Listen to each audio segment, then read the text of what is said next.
I sat at the long conference table in a downtown Chicago law firm and watched my brother-in-law explain to a room full of suits why I should be removed as co-owner of the bakery my mother and I had built from nothing. He used words like erratic and financially irresponsible, with the same smooth confidence he used at family dinners when he was charming everyone into thinking he was the best thing that ever happened to our family.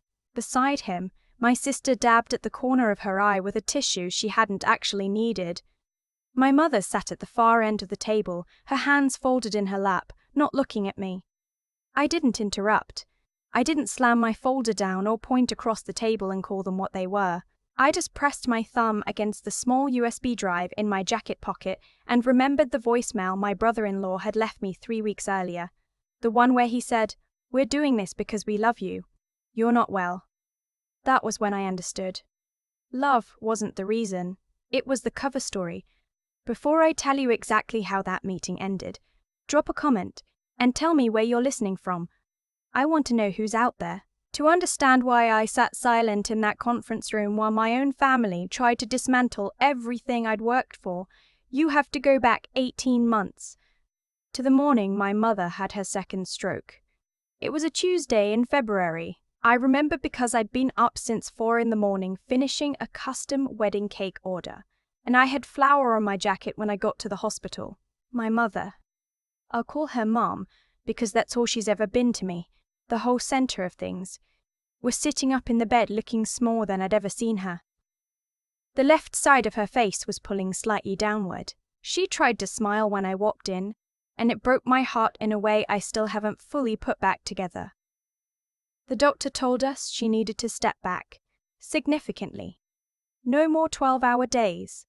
No more stress. The bakery, Harlow and Hatch, which she'd opened in a rented storefront in Wicker Park 22 years ago, with $11,000 and a standing mixer she bought secondhand off Craigslist. That bakery needed to run without her at the helm, at least for now. I was already the one running it. I'd been working there since I was 14, and I'd taken over the day-to-day operations 3 years earlier when her first stroke happened.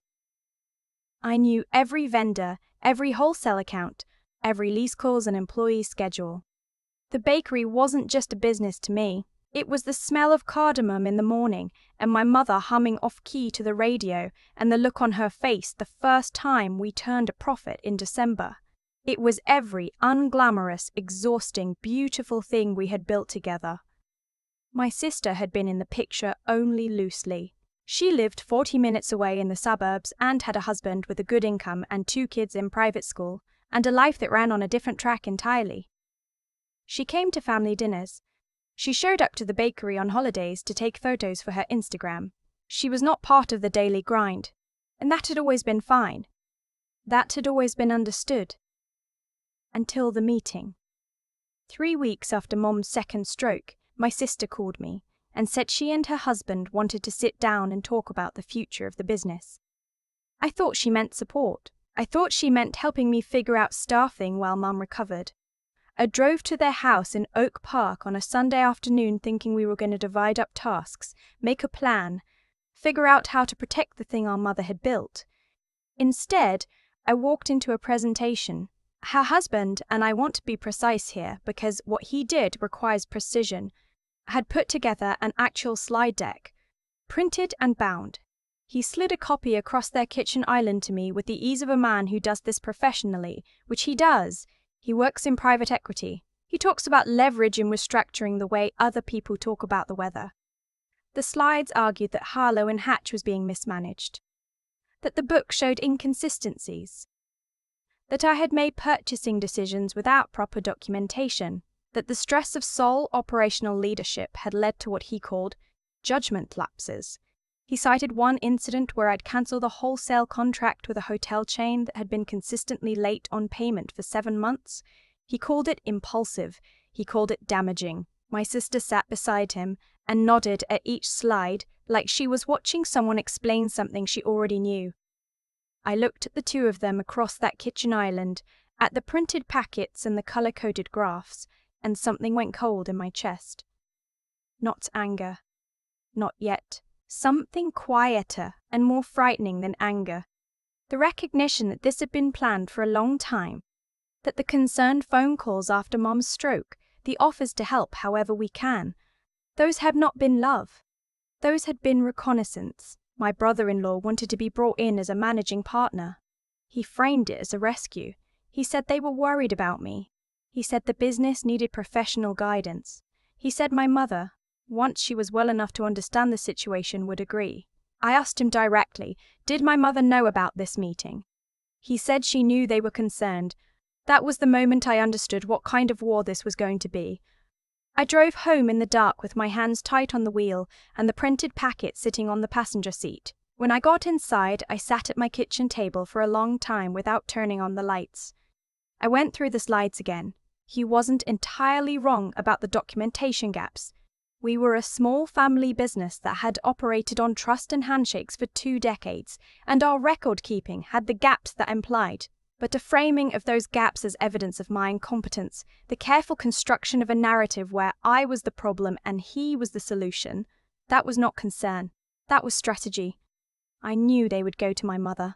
I knew they would go to her while she was still fragile, still frightened, still in that particular kind of vulnerability that comes after your body betrays you for the second time. They would bring her coffee and flowers, and the same bound packet, and they would explain it all so gently, and she would wonder if maybe they were right. I didn't have much time. I called an attorney the next morning, not a family friend, not someone who knew us. I called a business litigation attorney named after a street I passed on my way home, found her firm online at midnight, left a message before I'd fully thought it through. She called me back at 7:45 and asked me to come in. She had a way of listening that made you feel like every word was being catalogued, assessed, and stored. She didn't react to things the way I expected. When I told her about the slide deck, she didn't look surprised or outraged. She asked if I still had it.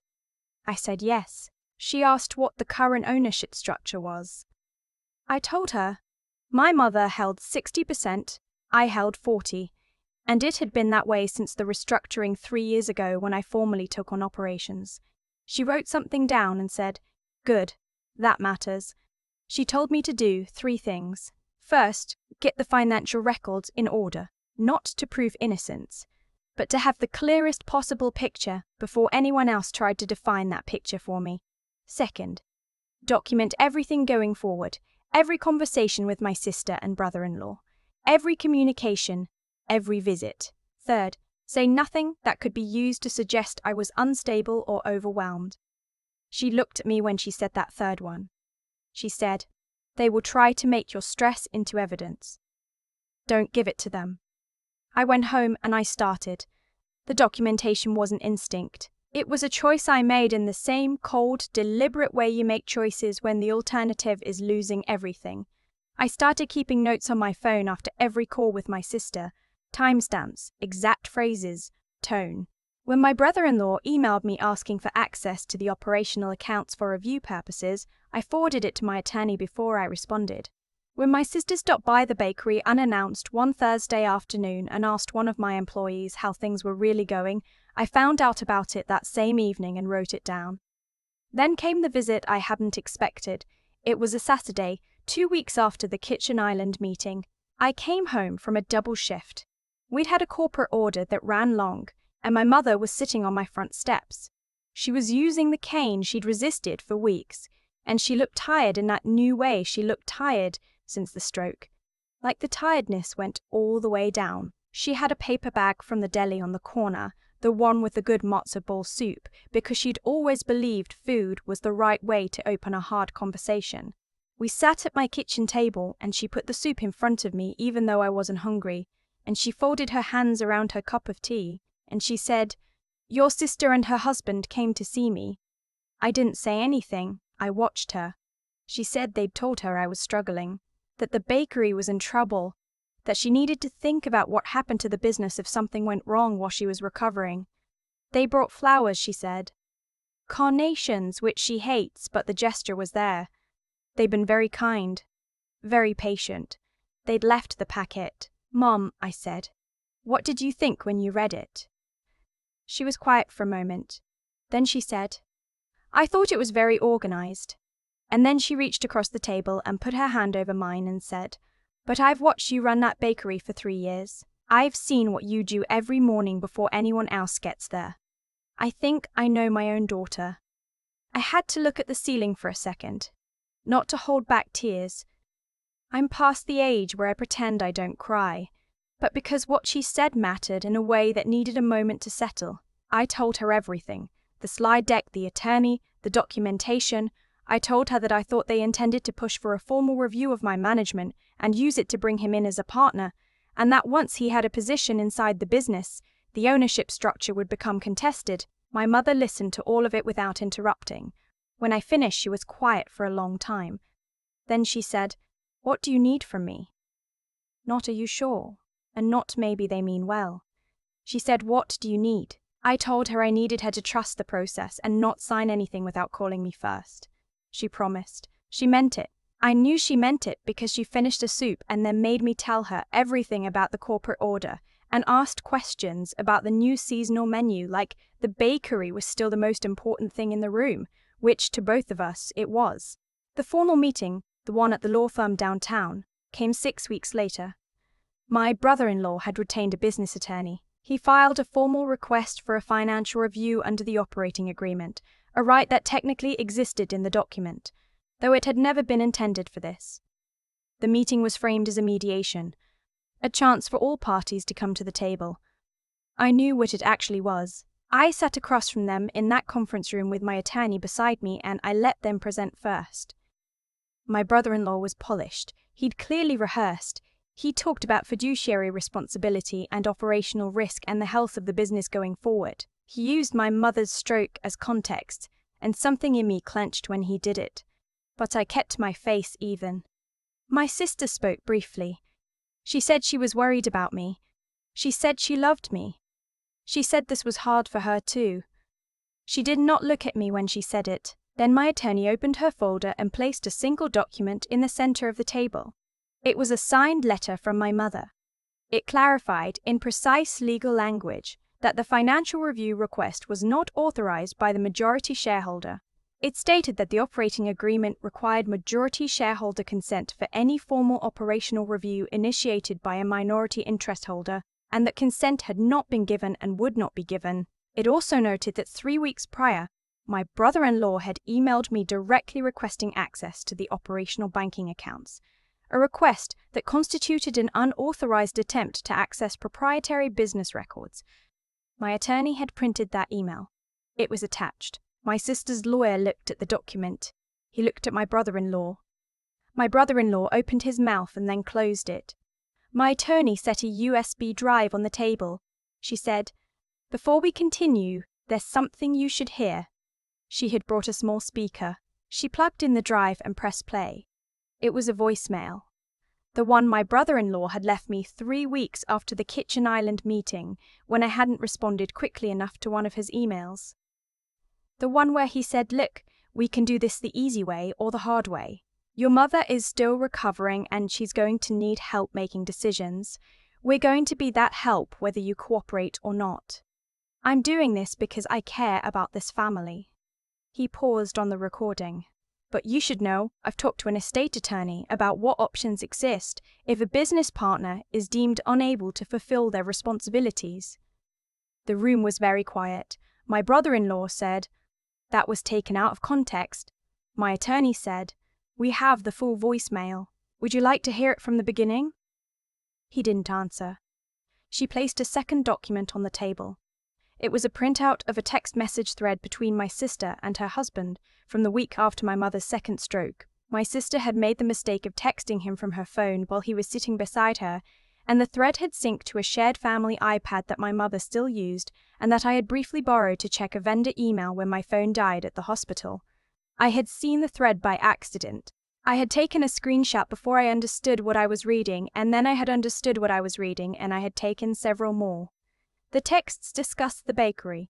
They discussed my mother's diminished capacity to resist outside guidance. They discussed a timeline. They used the phrase, "while she's still in recovery mode," twice. My sister looked at the printout. The color left her face so completely and so quickly that I thought for a moment she was going to be sick. She looked at me for the first time since the meeting started. I looked back at her. I didn't say anything. There was nothing to say that the documents hadn't already said better. My attorney spoke for another 4 minutes. She outlined the legal exposure, tortious interference with a business relationship, potential elder financial abuse given my mother's medical vulnerability, the voicemail as evidence of coercive intent. She said the majority shareholder would be pursuing remedies unless the minority interest holder agreed to formally withdraw the review request, remove himself from any involvement in bakery operations, and sign a document acknowledging that the financial review was improperly initiated. The signing took 22 minutes. My brother-in-law's attorney asked for a recess. They came back, he signed. My sister didn't say anything to me as they left. She walked past me in the hallway and she stopped for just a second, and I thought she was going to speak. She didn't. She put on her coat and walked to the elevator and the doors closed, and that was that. The drive back to the bakery after was the quietest 40 minutes I can remember. My attorney had said something in the elevator about the strength of the documentation, about how rare it was to walk into a meeting with that level of preparation. I thanked her. I sat in the back of a cab and watched Chicago slide past the windows, and I felt something I hadn't expected to feel. Not triumph, not relief exactly. Something more like the particular exhaustion of a person who has been braced for impact for so long that when the crash doesn't come, the body doesn't know what to do with itself. I called my mother from the parking lot. She answered on the second ring. I told her it was over. She asked if I was okay. I said I thought so. She said she would make pot roast on Sunday and I should come over. And her voice was steady and warm and completely herself, and that, more than anything else, was what undid me. I sat in that parking lot for longer than I needed to. Then I went inside and started the next day's prep because the morning orders don't move for anyone and the bread still had to rise. That was 8 months ago. The bakery is still standing. We hired a part-time operations manager to take some of the load while my mother continues her recovery, and she comes in on Tuesday and Thursday mornings now, mostly to sit at the counter and drink coffee and tell me the croissants are slightly underbaked, which they are not. The wholesale accounts are stable. We took on 2 new corporate clients in the fall. Last month, we were included in a Chicago Tribune feature on woman-owned small businesses that have outlasted the odds, and I printed it and framed it and hung it in the kitchen, where Mom could see it from her stool. My sister and I have not spoken since that hallway. I don't know if we will. I've thought about it more than I expected to. Not with anger now, mostly with a kind of low, tired grief for what we might have been to each other if things had gone differently. But grief isn't the same as regret, and I'm clear on the difference. I kept the original bound packet, my brother-in-law's slide deck color-coded and spiral-bound, with my name in the header and the word mismanagement in the executive summary. It sits in a drawer in my office at the bakery, not as a wound, as a reminder that preparation is the only answer to someone who has decided to use your trust against you. I don't carry anyone else's story about who I am anymore. I know what I built. I know what I protected. And I know that the morning my mother sat on my front steps with matzo ball soup and said, "I think I know my own daughter." That was the real turning point. Not the conference room. Not the documents. That was the moment I stopped being afraid